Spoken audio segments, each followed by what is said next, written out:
Video.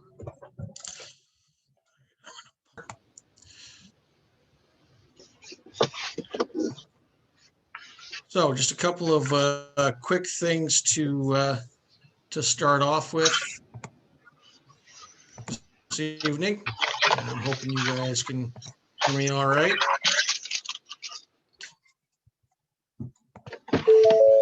So just like we did last time, guys, I'd like to welcome you all to Great Minds Session 2. I'm looking forward to some great discussion with everybody this evening. We've got some great people joining us who are going to share some thoughts and ideas based on the feedback that we got from the last meeting. So, but let's just a reminder to everybody that, you know, this is an opportunity to share ideas. This is not a political conversation. It's not just to say what government should have done or what they shouldn't done. This is just, there's a situation that our industry is in right now. We're talking about ways to help those survive the current situation and get through. So that's why you're all here, and I really do appreciate that you're here. There's going to be a lot of ideas shared. If you choose to use any of those ideas, obviously they're being shared freely. It's whether you know your business, so you decide whether or not you want to utilize these. There's no promises or guarantees, but this is how we're going to learn from each other. This is how we're going to get through. It's by using this community of restaurants and hospitality professionals to help each other get through and survive the current state. So today's topics, we've got a couple things we're going to talk about. The two things people wanted to go over were ghost kitchens, and I'm very happy to say we've got George Kottas from Ghost Kitchen Brands who's going to talk to us at the beginning here, share a little bit of information about, you know, his history and how he got started, and then open it up so you guys can ask him some questions. And then we're going to talk about technology. And we've got a few different people joining us tonight. I know we've got somebody from Amigo Online Scheduling. We've got somebody from ALOps Task and Maintenance Management. We've got somebody from Close By, AHTPOS is here, Statement Simple, Portion Paddle, and I know there's other ones on here. So there's some great resources. If you've got questions about technology or some thoughts or ideas, there's people here tonight who can help you make the right decisions for your restaurants, and you know, help you find ways to save time and money and spend more time on the floor helping your teams and your guests and less time in the office. So that's what it's all about. Again, tonight is being brought to you by me, American Hospitality Consulting, and I am very excited to have you all here with us tonight. So enough of that stuff. We're going to get started. And George, if you want to unmute yourself. And hello, everyone. Perfect, there you are. So everybody, I'd like to welcome George Kottas to the call. George is the CEO and founder of Ghost Kitchen Brands, and he has graciously agreed to speak to us tonight, share a little bit about his history and his business, and you know, open it up to your questions for him about that. So George, welcome, and thank you very much for being here, and you know, take it away. My apologies, my camera's not working right now. I'll be live in a second. Thank you for the opportunity to talk to everyone. I started, my background is really in franchising. I've developed franchises across North America over the last 20 years, everything from dollar stores to hair salons and restaurants. About 5-6 years ago, the idea started for me to develop ghost kitchens. They call me one of the pioneers in the industry. I'll tell you guys the quick story of how the whole thing started. I owned a breakfast concept that I was looking to franchise, and Uber Eats had just started in Toronto, Canada. And I don't know if people are familiar with that, but Uber was founded in Toronto. Uber Eats was. And I was lucky at the time that their office was here and I was here, and I got in right away with them, and they asked me to be on their partner advisory board. And I sort of grew with them as they developed the industry. Hey, George, just give me a... Sure. Having trouble hearing or seeing? Is it cut out on anybody? I was good, Darren. I could hear George, can you still hear me? Just you, Darren? You can't hear it either? No, they said they can. Yep. Darren, This is Doug from Malops, and yeah, we're good. We can hear everything.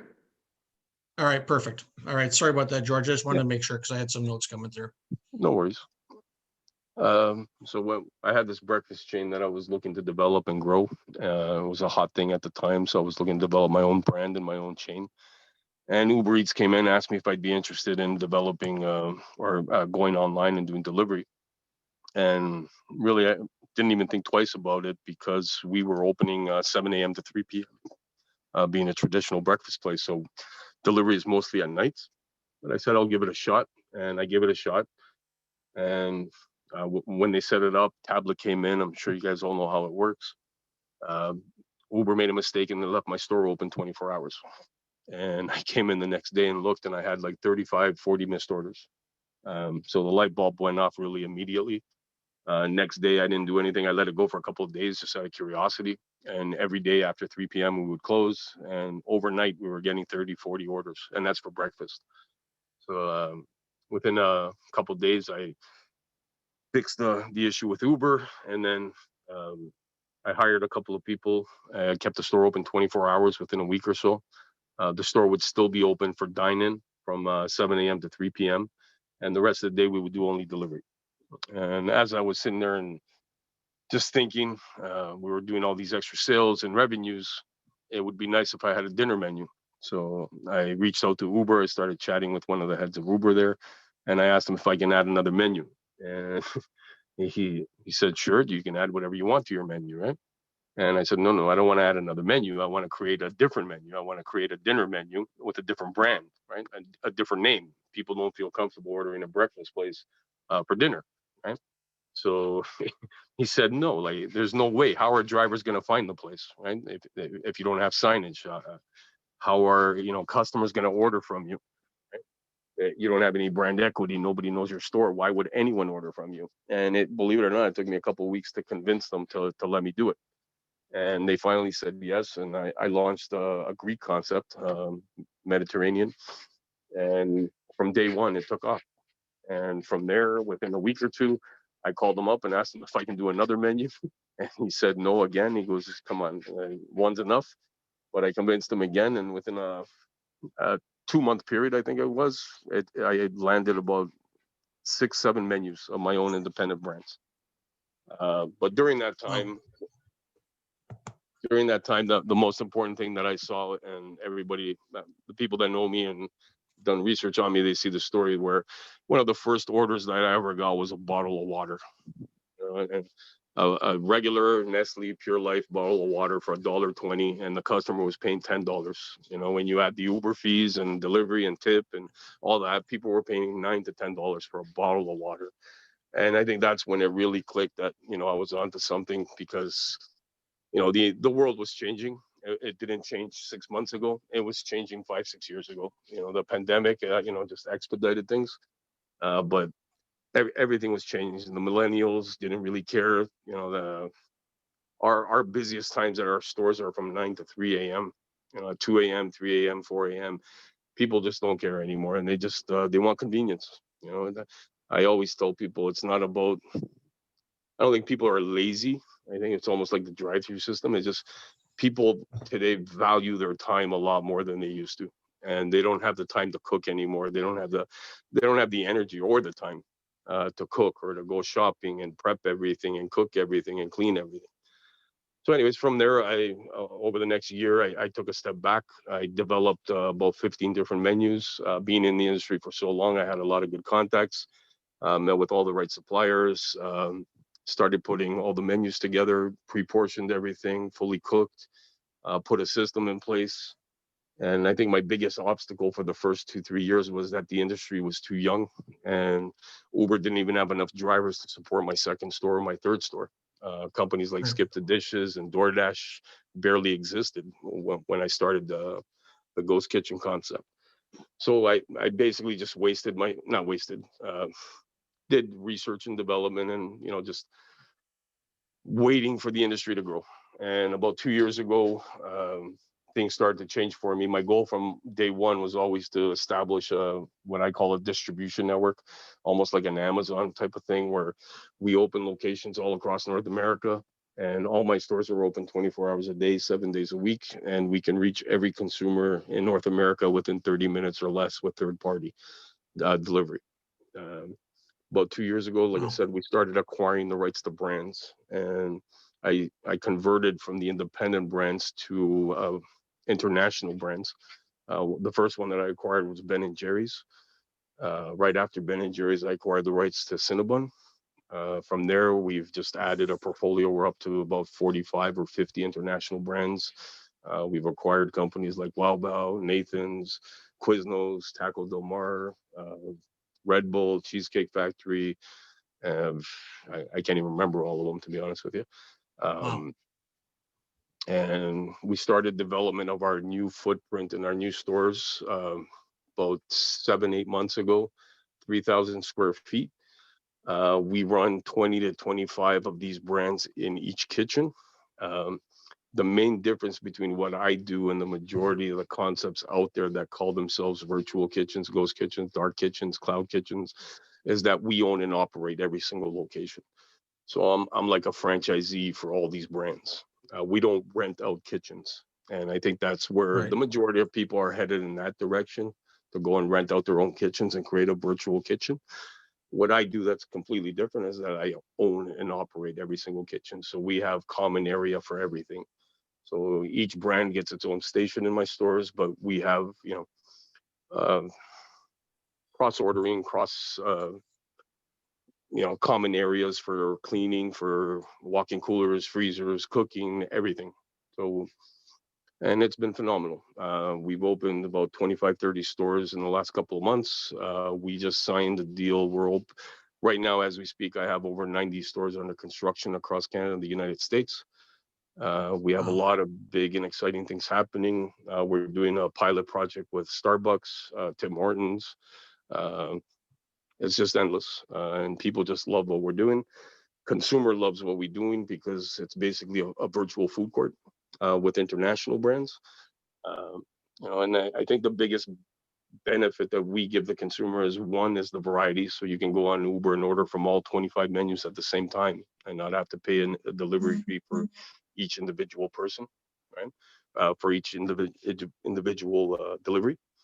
So we're one of the only companies out there where you can sit at home right now and someone can order Indian food, the other person can order Quiznos, you can order a cheesecake if you want, a Red Bull, and only pay one delivery fee. So the variety component has helped us a lot. But what we also found is acquiring all these international brands is the funny story that everybody knows is I used to take the worst locations with the cheapest rent to create my ghost kitchens. So I will go to real estate agents and tell them I want the worst location with the cheapest rent. Now, because of the quality, again, of the brands that we've acquired, we are taking AAA locations and we're branding the ghost kitchen. And people are flocking to our stores and walking into our stores like a food court. And our walk-in sales have dramatically gone up. I would say 40 to 50%, and that's during COVID. Wow. People just love it. It's like a food court. So it's by no means an easy thing to do. I'm sure everybody understands the restaurant business or the hospitality business, and having one brand is hard enough. Trying to manage 40 to 50 of the top brands in the world is not an easy task at all. But it's a lot of fun. It's challenging, but we've seemed to have been one of the only companies out there that are doing it right and being successful at it. That's awesome. So do you see yourself adding more brands to what you're doing, or is there kind of a threshold that you've set or a target that you've set that, once I get to this many, that's enough? Or does it just depend on where you're opening? It's a combination. My goal is to keep adding to my portfolio. I want to have a portfolio of a lot of brands, probably up to 100, maybe even more. The beauty of what we've done is, give you a quick example, like a company like SaladWorks. I don't know if you guys are familiar with SaladWorks. They're out of New Jersey, Pittsburgh, Pennsylvania. Yep. They have about 100 and something stores in Pennsylvania. So they're very strong in Pennsylvania, but very weak across the country. They don't have a big presence. So we would do SaladWorks across the country, but we probably wouldn't do it in Pennsylvania. So we would roll out a different brand there.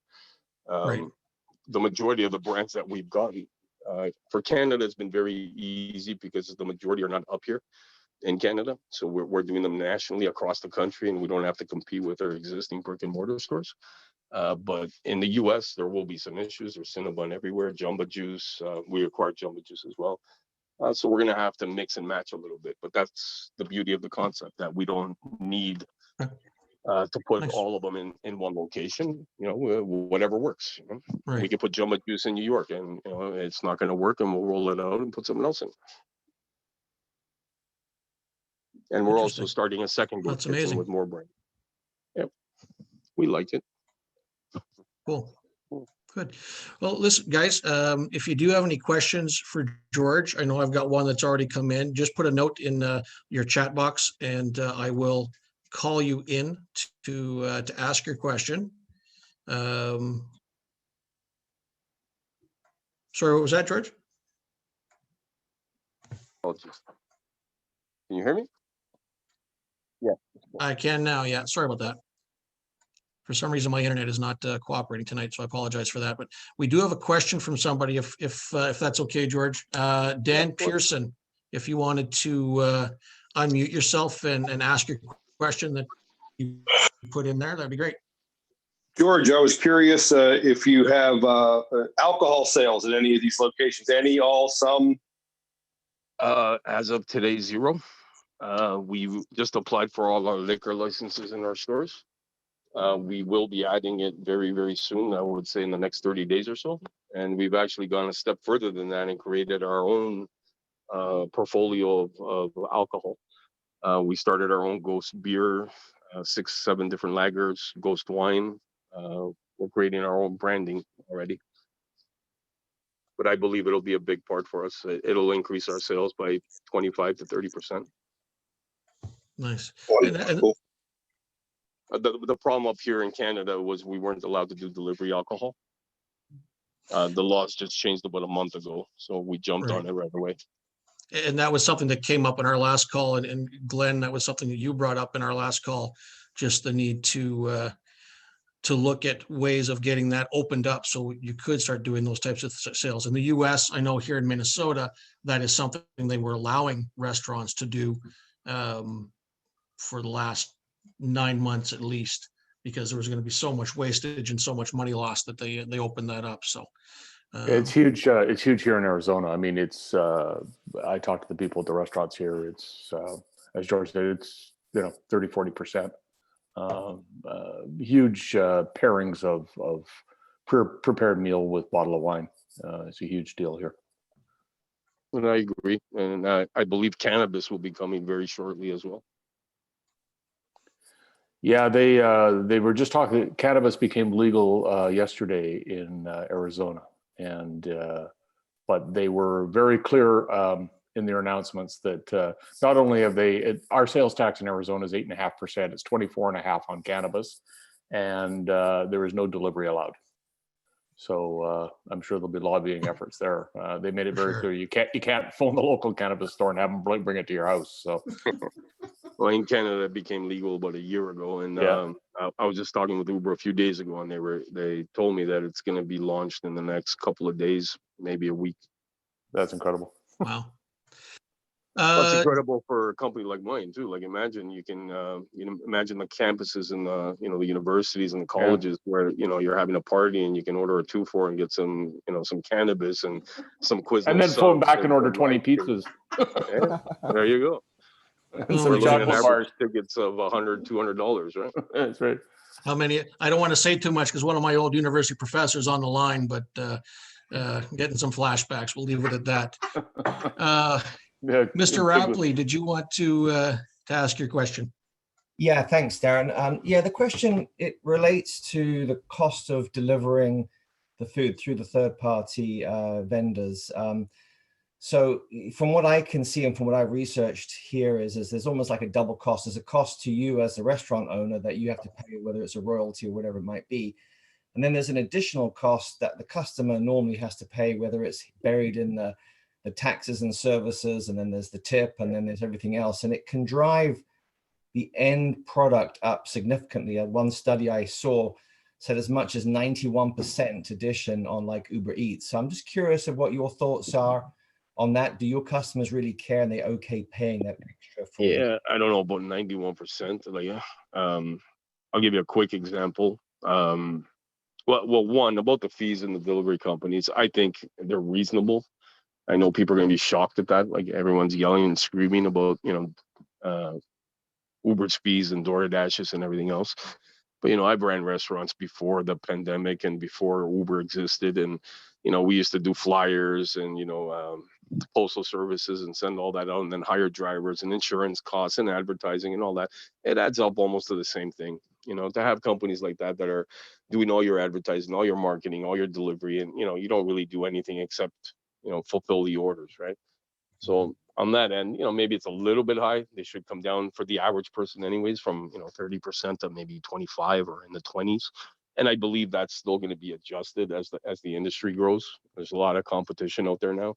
And I'm seeing that a lot of the big brands that are out there, the McDonald's of the world and, Wendy's and everybody else, they're probably going to pull away from all the big third-party platforms and do their own delivery system. So I think everything will start to scale down. And we just started a new program with Uber where we're sharing their drivers and with DoorDash, and they're eliminating the fees, and we're just paying them a flat fee as long as they use our app instead of theirs. So I think the industry was so young that, these things will all get adjusted as it plays out. In regards to the markups, same thing. I think because of those fees, people are marking things up a little bit.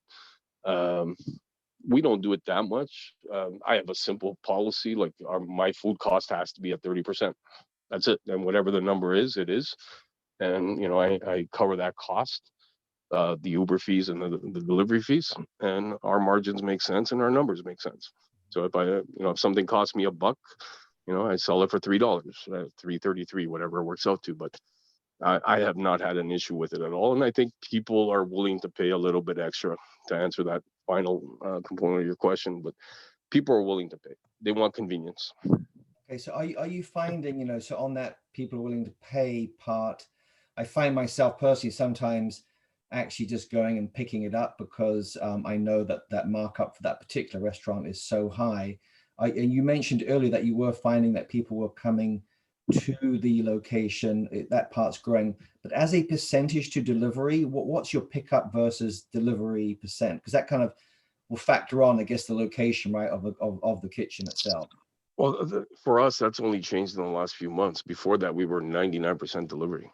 Okay. Now it's going up to 25, 30%, 40%. It's starting to grow and remember that we didn't exist before. People didn't even know we existed. They were going online and ordering a Cinnabon and they thought they were getting it directly from Cinnabon. They did not know they were getting it from a ghost kitchen. Now we branded the ghost kitchen, so everybody knows they're getting it from the ghost kitchen. Okay, so sorry, to confirm, did you say it's about 40% of your sales are now pickup? Maybe not that high, about 30. Okay. I would say it's getting up to about 30, but I believe after the pandemic, our sales will be equal. Well, that's considerable. So then the location of a ghost kitchen is then probably quite important that it's accessible for customers. Well, I think for us, like any other location and any other brand, it depends on the location, right? If you have walk-in traffic, you exploit it, right? And obviously you'll make a lot more profit. But our prices for walk-in or for delivery are exactly the same. Okay, I appreciate it. Thank you. And we haven't seen really any. Awesome. Jason?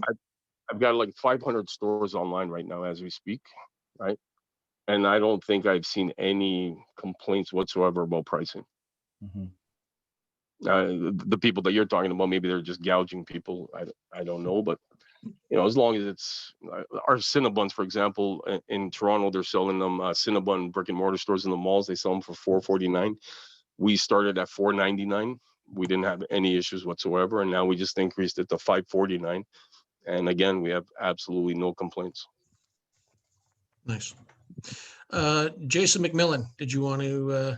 Yeah, Darren, thank you very much for the opportunity. The question that I got for you, George, is from a recruiting standpoint for a back of house. So, before COVID hit, everybody in the industry was screaming for qualified cooks, just to be able to put product out. If anything, minimizing menus just to try and survive until you get the next cook in the door. Obviously, now that we're in the pandemic and have been in it for a while, there's a lot of people that have been unemployed. So I would imagine that the recruiting standpoint from that would have been relatively easy. So I guess it's a bit of a twofold. How have you been able to find recruiting, considering you're open 24 hours? And do you anticipate there being a lag as restaurants reopen kind of in the next 6 months, 8 months, and really kind of getting some of that normalcy back again?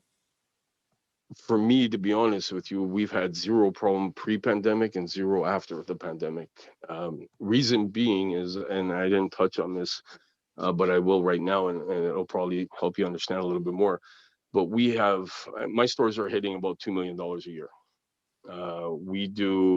We have maybe 2 to 3 people that work per shift, and they're all 20-year-old kids. We don't have any chefs. We do make everything in-house, just like like if you go to a Quiznos store, you go to mine, it's exactly the same. We do all the prepping, all the slicing, everything else. But we don't have any heavy cooking in the store. We don't even have exhaust systems. I've designed a store that's completely electric. We have, I'm sure you guys know, Rational ovens, state-of-the-art Rational ovens that are self-venting. We have self-venting fryers. We've created a whole system where we do not require any venting whatsoever. And our operations are to the point where we can hire just 20-year-old kids to run the operation. So I have no problem finding staff. I've designed this concept from day one to be scalable. And my stores, you guys are probably going to laugh at this, but imagine 25 brands. Like, to buy a Quiznos on its own is probably about $250,000. A Cinnabon's about $250,000. Any brand out there is about $250,000. I build all my stores for under $200,000. And I run 25 brands out of there. Wow. Unreal.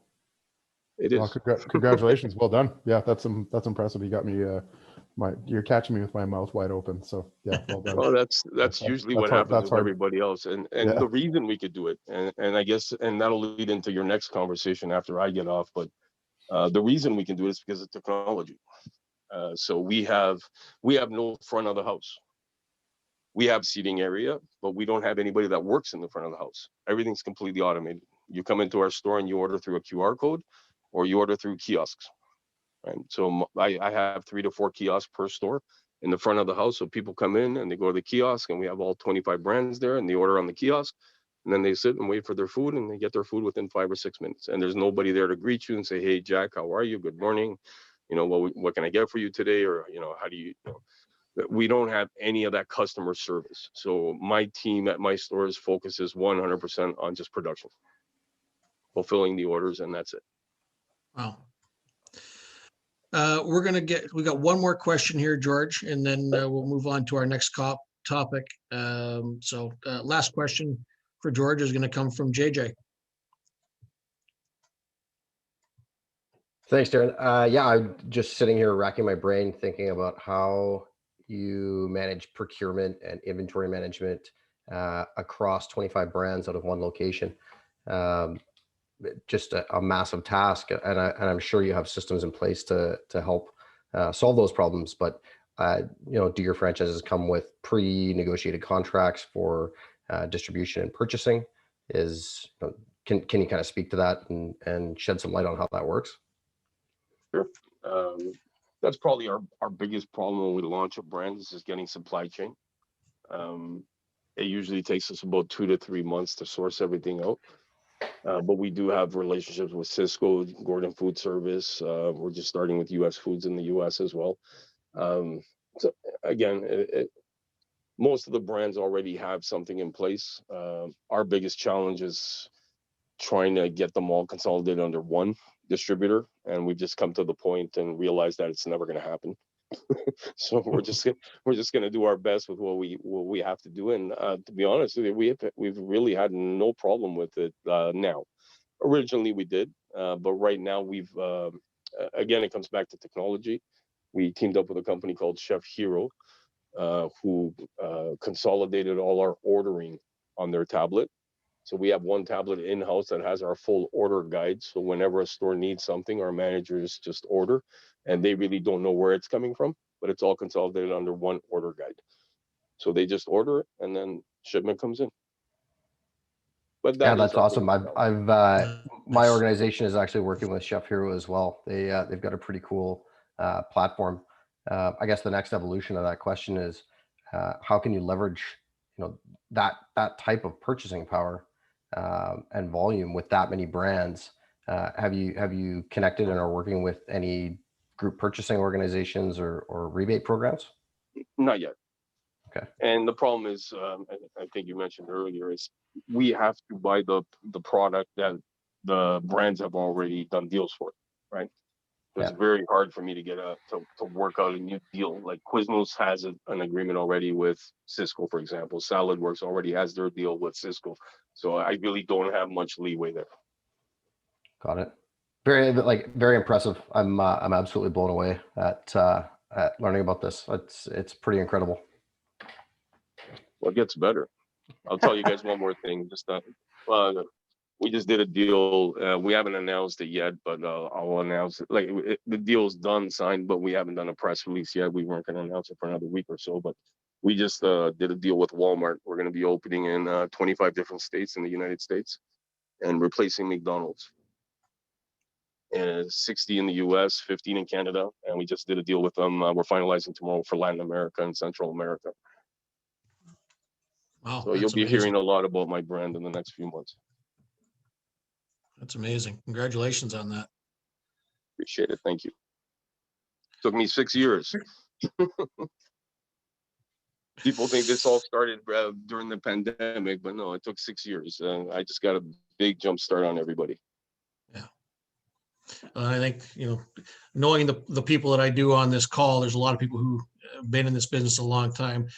As much as it may seem to a guest, it's an overnight success. We all know the hard work that goes into making something happen. So we can imagine what it took, and as many of them said, it's amazing what you've been able to put together, and excited to see what comes in the future.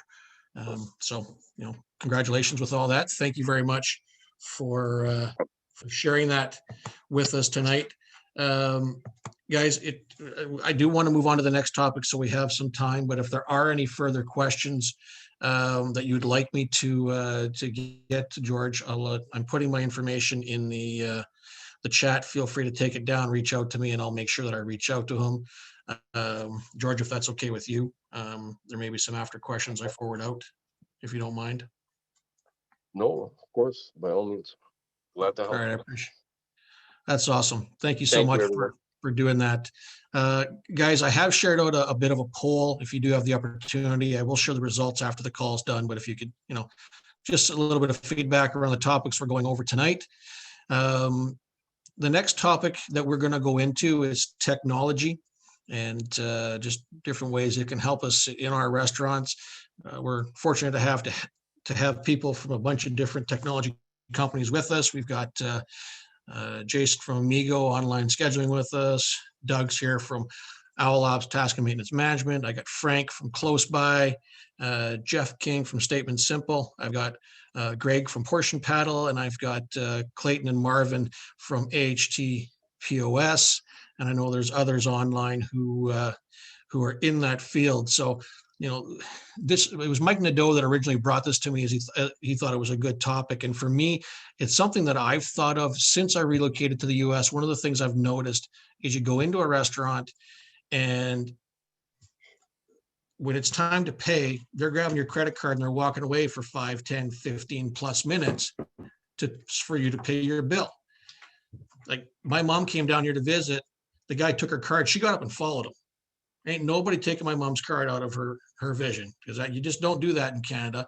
And it just seems like there's such a great opportunity here in the US for that type of thing, because it's security for your guests. But those of us who, there's a lot of us from Tim Hortons here. Remember all the times and conversations we had about reducing steps. Every step you can take away from your server, so they're not having to do that back and forth. They're going to be more productive, more efficient. So, this is kind of why I thought it would be a great topic for us to bring up. And I'd love to hear, some thoughts and ideas on that. Have you seen that? Do you have some new technology that you are working with that you think has been a godsend to your business and is helping you save that time and money? And what type of technologies are you looking for? Do you need a new scheduling system? Do you need a new POS system? Do you need a maintenance management system? Do you need something that's going to be able to look at your invoices and find ways to save you money. There's a lot of different great tools out there, but I'd love to have some feedback from somebody on either a question about technology or just something that's working for them in their restaurant.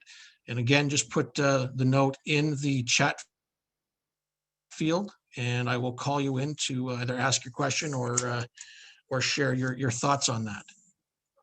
So, and we can definitely start with the topic I brought up, and if anybody wants to share on that that piece of the ordering at the table and closing the bill off the table, because it still frustrates me, even though I've lived here for 4 years, that still goes on in the US. I can't believe how far behind Canada they are when it comes to payment systems in their restaurants. I mean, when I opened my first Tim Hortons in Minnesota, I'd hand the PIN pad out the window and drive through, and they'd look at me like I was crazy. Like, what am I supposed to do with this? Right? So, any thoughts or comments anybody wants to make on that? Hi, Darren. How are you? And hello, everybody. Good. How you doing? I'm doing pretty good for an old guy. Get up in the bed on my own again this morning. It's going to be a good day. Yeah, I definitely would like to share some concept, because merchants, this pandemic has exposed a lot of issues. It has exposed the weaknesses in our own industry, and the fact that restaurant owners don't realize the power of online ordering, and that revenue center, they're being passed over if they don't have that presence. And they're starting to realize it now, but instead of being proactive, everybody is reactive, trying to survive. It's a scramble to survive. Order at the table, pay at the table. It's a godsend for merchants. And I'll give you this little tidbit. We have a merchant in Illinois called Fire Nail. His servers started using our devices called SkyTab, pay at the table. 4 days, they've seen a 50% increase in tips. What does that mean? That means servers are happy, they're making more money, the restaurant is making more money. So, and you're right, I've gone to locations myself, and in Toronto, sat at a big patio, 25 minutes for a bottle of wine. They come out with machines that don't work, right? So online ordering can, basically what we do in our company, we don't sell anything. We offer solutions where merchants never have to purchase hardware and software ever again. And I'll start by saying too, the owner of our company, Darren, Warren Buffett, became a billionaire at age 56. This guy did it at 37. How? By helping and giving. And when you, in life, when you give and you give and you give, that's when you get. So basically, we're able to give free credit card processing terminals, free software, hardware cost. Every once in a while, something comes along in our industry, and it's called a paradigm shift, where people go through life and they're looking like this. They have blinders on. And I'll give you a prime example. Blockbuster. Who would have thought? I never thought that Blockbuster would go the way they did. What happened to them? Netflix came along with a subscription-based model, and they were laughed at. Where's Blockbuster today? In this industry, something had to change, because merchants cannot afford to go out and pay thousands and thousands of dollars for hardware and software to run their business. It's impossible. And with COVID, it's just not going to happen. Yeah. Then you had the industry looking and saying, okay, we have cloud solutions coming. Merchants would take a cloud solution because they're cheaper. They're not better, they're cheaper. It's an option for them. Right. So what our company has done, Shift 4, we now give software for free, hardware costs, and we compete in a lot of cases with full feature point of sale at a lower price point than a cloud solution. But here's the kicker. I don't care what product you're marketing. I don't care if it's a pencil. I don't care if it's a pen. I don't care if it's a car. It's after that point of sale is when hits the fan. Okay. So it's called support. I lived in industry for over 30 years. with Michelin tire and Pratt Whitney aircraft engines. If we didn't support our company, Michelin tire lost a revenue share in Goodyear tire, an OE market, they lost it. Pratt Whitney, it's no different in this industry. The most valuable part of any company is their support. And I'm very proud to say with our company, HTPOS, we're the top support company in restaurant manager land in North America. Awesome. Merchants can count on us to be there to help them drive revenue. Our solutions help drive revenue. That's all. So if you don't That's mind, great. Darren, I'll give you a little bit, integrate a full integration with online ordering, free credit card processing terminals, free POS software. We're so proud of what we put together, and we're helping merchants basically weather this crazy COVID storm. That's phenomenal. That's awesome. Thank you so much for that, Clayton. I appreciate it. Keith, did you want to share? I don't have a last name here. It just says Keith.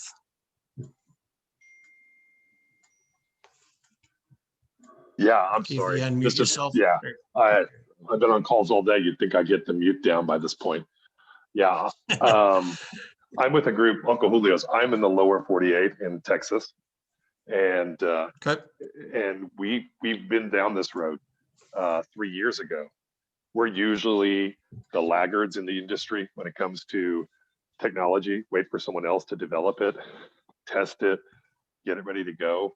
And I can tell you that exact thing that you said, that payment piece was one of the big things 3 years ago. And being able to pay at the table. I mean, you think about everywhere you go to Costco, you don't hand them your card. They'll look at you funny if you try to. Gas pumps, but the only place you do that is at restaurants. And so that payment piece becomes so important. And then that other piece that we don't talk about, there's two other pieces to it. It's that this is such important technology for chargebacks. Think of all, when you start going chip and dip, EMV technology, how important that becomes in protecting yourself. Every group out there today has given up fighting on chargebacks just because you can't win. Used to be 25 years ago, you just needed a signature, a signed voucher. Now, it's not even worth spending the time and the energy and the money, to fight these. So that EMV chip technology is so important. And then the last thing is in a full dining spectrum. I mean, you make money based on getting table turns. You want to shorten your wait, that's how you do it. And that was the big point for us, was we could shave 7 to 10 minutes off a dining experience. And I eat out for business like every one of you on this call.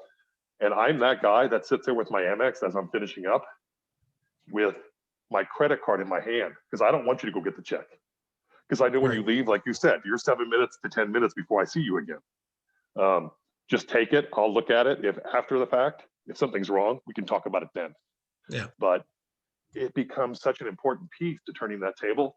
And then the other side with Table Safe, the company that we were signed on with, they didn't know what they had. They asked 3 survey questions on the back end, and they had no clue that piece, OSAT, was such an important piece to this, because the guests that are at your table dining, they will fill that out.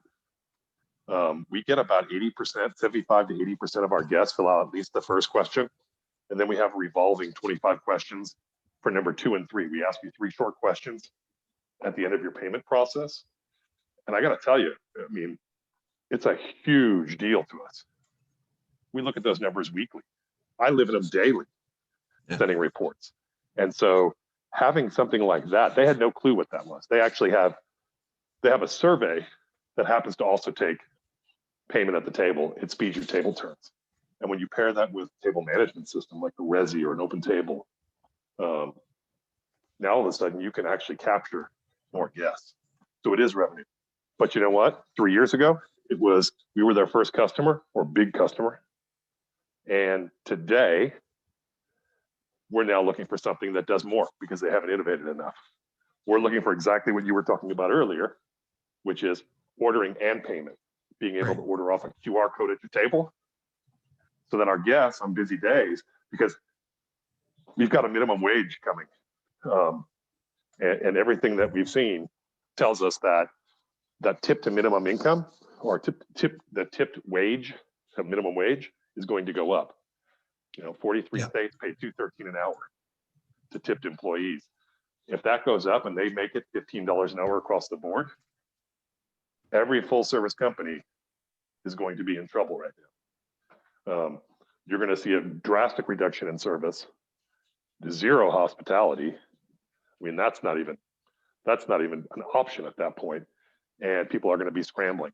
So having something to help offset that, instead of our servers taking 4 tables, they can take 6 with that, maybe 8. Who knows? Right. So it's been on our radar for a while, and we're looking at a couple of different brands. But it is an important thing, and I think you nailed it on the head. You have to do your due diligence, though, and you got to find a company that's got somebody that's going to continue to develop. Right. TableSafe would have had our business probably forever, and they may still. I mean, it's not a done deal, but they don't have the ordering side, right? So having somebody that does all of that is such a worthwhile investment. Cool. You got to spend a little money to make some money, and that's a really good example of it. Yeah. Well, and you know what, you've said a few things there, Keith, and if you want to reach out to me after, I can probably give you some suggestions and get you in touch with some people. But one of the things that you said that I really liked was the table turns, and I actually did an article on this the other day. People look at the cost and they forget what the impact's going to be. They don't look enough at the impact. If you can, like you said, start turning more tables, you're just going to grow your sales, and your guests are going to be more satisfied because they're not sitting around wasting their time waiting for you to take their order, waiting for you to come back with a check. It just, the whole experience gets better for everybody. Mm-hmm. And we sometimes miss that point when we're looking at the investment in different types of technologies, and what's the benefit going to be to my business, and can this really save me money in the long run, right? We get so focused on cost because that's just the way that's what we grew up, right? For those of us who grew up in this business, it's focusing on the pennies, focusing on cost. And sometimes it's tough to get onto that side of looking at what are the benefits going to be for my business. So some great points there, and I do appreciate you sharing those. Jeff King, you posted something. I'm just trying to scroll back. I'm trying to see what it is, but if you wanted to open up and just share anything, and then we'll continue on. Sure, I did. Hi, this is Jeff King. I saw a demo of technology out of Boston called Parapay today. Ultimately, the technology has been around a while. I remember something similar with a company called Zapper like 7 or 8 years ago. What they do is they just send you a text. They send the customer a text and allows them to pay with their mobile phone through the text and split the check, add a tip, and do everything. It's pretty seamless. It's a nice interface. It works with just about any POS system out there. And it's very inexpensive. I think it was like $200 to set up and then $100 a month. So it's pretty inexpensive to get pay at the table, pay by text software out there. So again, I just saw that today, and I figured I'd throw it out there for people to look at. They can visit the website and find out some more information. But I saw the technology. It was pretty interesting. Again, had a nice user interface, and it was really easy to use. So I just wanted to give that option. Cool, thanks. And that something you mentioned is so critical, that simple to use. Because we've got people who have been in this business for a lot of years who maybe are not as comfortable with technology. And those of us who have done nothing but see new technologies coming through. And there's some people who are on the call here with me who have seen those changes in some of the businesses. Mr. Preston, I'm looking at you. And all the different changes we made even in the Tim Hortons world, adding different technologies to make things easier. But some of the guys I'm working with right now, that was a big part of what they developed, because you knew you have the person who's going to be great with technology and the person who's going to be challenged with technology. And if you don't make it simple, your adoption is not going to happen.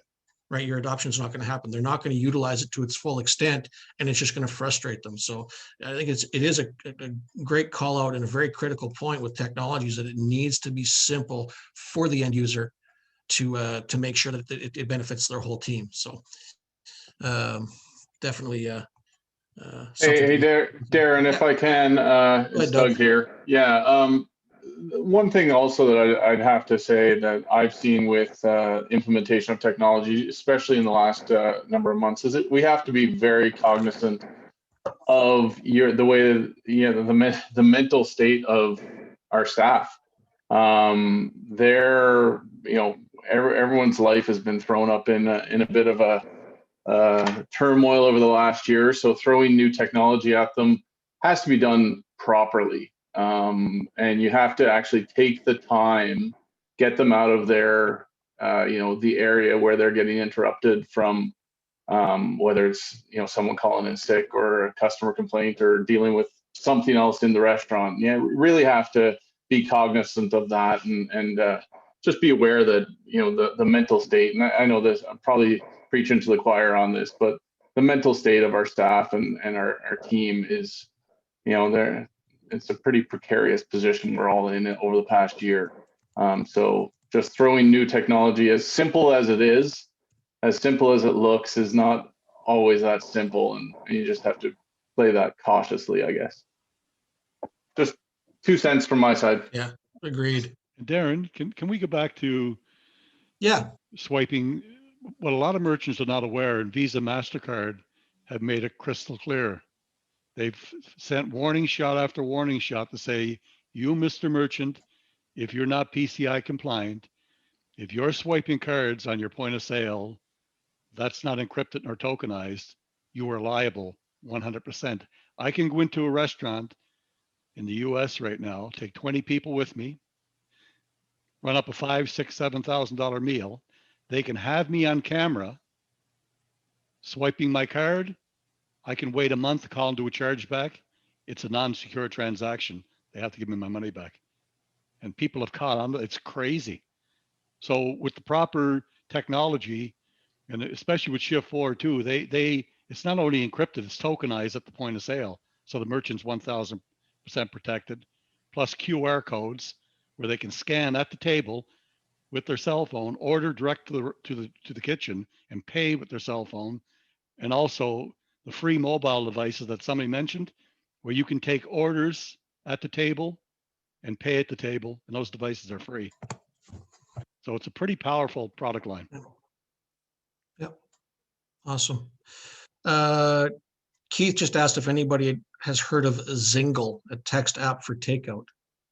It's not something that I've heard of. I don't know if anybody else has heard of or used an app like that. There's a lot of choices out there, guys, and you really do need to, do your homework, talk to people. I think one of the best things we can continue to do, and what we're doing, on these sessions, is to talk to each other. This community, I'm amazed all the time when I look at people. I'm meeting people on LinkedIn who are from this area, who are connected to somebody that I'm connected to from a completely different area. It's a huge business, but it's a connected business. And we need to utilize each other to help to make our decisions and grow. We need to treat ourselves as a community and realize we need each other to get through. So it's definitely a great tool that we can utilize.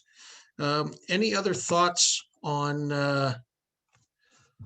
that? I'm just looking at the poll, just to pull it up quickly. And, since we're talking about technology, the inventory management is one of the top runners. And then we've already talked about some order and cash management. Scheduling labor is one of the next ones. And then we've got maintenance, tracking, and loyalty. So I will share all that out, but, maybe it's something we haven't really talked about, and I'll throw out there is, we touched on this in the last one. It's the utilization of digital, and maybe we make this a topic for the next one, but digital marketing and the utilization of that to help grow your business and footprint. Because I think it's underutilized in a lot of restaurants. Like I mentioned last time, people put up a Facebook page or put up an Instagram page and just basically set it and forget it, the whole Ron Popeil thing, right? They don't utilize it to grow their business. So anybody want to give some thoughts or insights on that piece of it? Angelique, did you want to share?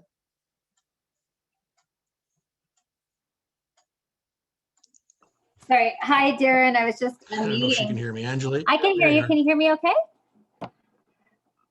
I can. Awesome. Yeah, no, so marketing, that's a really big thing. And I think that will help bring the additional traffic that you're looking for. You know, as we're kind of moving out of the delivery, I think delivery is always going to be there, obviously, but as we're moving out of the delivery phase and people are coming more back into your restaurant as things start to open up, right? So you want to continue that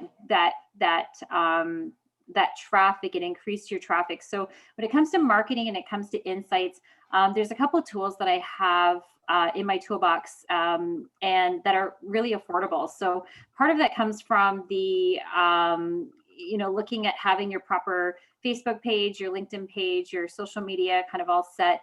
And there's some great resources, people that I know that do that for, again, a very affordable rate, but also it's getting those insights as well. So when you're looking at whether, you know, George is opening up locations, or if you're looking at, you know, how to increase traffic or reach your target audience, I do have some access to some really cool data where, again, for a couple of $100 a month or pulling a report maybe once a year, you're able to pull off some pretty interesting insights, and also make that vary around the campaign, excuse me, that you're looking to do.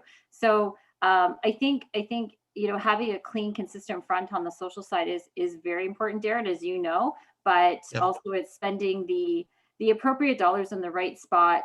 And, you know, I think, you know, if you're not going to the right places to buy that kind of media and things like that, it can eat up your budget quite quickly. So there are some great resources, but I don't want to steal. I mean, this is your show, so, but they are out there. And if you need them, I mean, obviously reach out to Darren, and Darren and I, you know, sometimes connect on a few things, and I'd be happy to help and piggyback with that. Appreciate that, Angelique. Thank you. And yes, we do work together on things. So I'd be more than happy to connect anybody to Angelique who wanted to further discuss that, because she can be a great resource for you. So, you know what, guys, we're at 5:57. We're going to be at the end of our hour very shortly. So I just wanted to wrap up a couple of final things here. I wanted to once again thank George for coming on tonight and sharing you know, his story and answering your questions and talking to you. I really do appreciate it. And then for you know, for the other guys that joined on, and Clayton and Jeff and Greg and Doug and Jason and Marvin, you know, appreciate you guys being here to take any questions that came up. And Frank, you know, that's awesome. The next session will be on March the 2nd, Tuesday, March the 2nd. I will be reaching out looking for some topic suggestions. If you guys have any ideas, I do think I would like to add that digital marketing piece, but I am open to what you want to hear about, what you want to learn about, because this is the whole idea behind this, is to help you and your business to grow and achieve your goals. And that's what we're here for. So are there any other final thoughts, comments, or questions that you guys have that we can get out there? Hey everybody, this is Gasper. I got here super late, and I really just want to say hi Hey, Gasper. to everybody. So, you know, let's all look each other up. And if there's anything that I missed that's critical, shoot it to me in a DM. I'll send you a copy of the recording, Gasper. You'll get a copy of that when we're all said and done here. So guys, this is recorded. It is January 26, 2021. A copy of that will get sent out to all of you. It'll be posted on my LinkedIn and on my Facebook page. So I appreciate all of you being here tonight and sharing your thoughts and just listening. And you know, should you have any ideas, please reach out to me. I'll be more than happy to add those in. And I wish you a very successful month until we get together in March. And I appreciate all of your time. So guys, have a great night, and we'll talk to you again soon. Take care. Thank you, Darren. Okay, good night, everybody. Thank you. Night, everybody. Thanks, Darren. Good night. Darren.